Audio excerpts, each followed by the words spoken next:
High బీపీని ఫాస్ట్గా తగ్గించే టిప్స్ మనం ఇప్పుడు చూద్దాము. సివియర్ హెడేక్, కళ్ళు తిరగడము, వామిటింగ్ సెన్సేషన్, కన్ఫ్యూజన్ ఇవన్నీ కూడా అధిక రక్తపోటు లక్షణాలు అయి ఉండొచ్చు. బ్లడ్ ప్రెషర్ ఎప్పుడైతే 180/120 mm ఆఫ్ మెర్క్యూరీ దాటిపోతుందో అప్పుడు మనం ఇలాంటి సిమ్టమ్స్ చూడొచ్చు.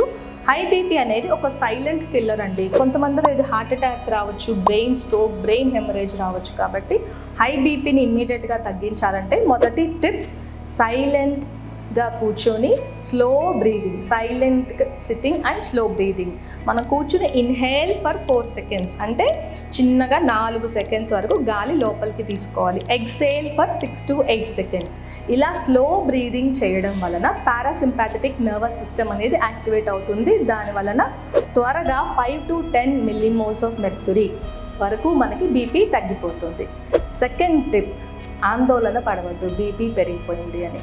థర్డ్ ఇంపార్టెంట్ టిప్, వాటర్ తాగండి. ఒక 1 to 2 glasses వాటర్ తాగడం వల్ల కూడా బీపీని తగ్గించుకోవచ్చు.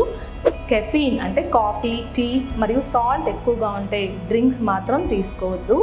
ఫిఫ్త్ ఇంపార్టెంట్ టిప్, పడుకుని లెఫ్ట్ సైడ్ పడుకుని కాలు లోపలికి ముడుచుకోవడం ద్వారా లార్జ్ బ్లడ్ వెసల్స్ మీద ప్రెషర్ తగ్గుతుంది. కాబట్టి బీపీ కొంతవరకు తగ్గుతుంది.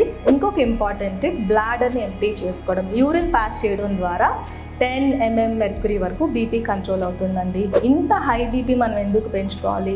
అది సైలెంట్ కిల్లర్ అనుకున్నాం కదా. రెగ్యులర్గా వ్యాయామం చేయండి.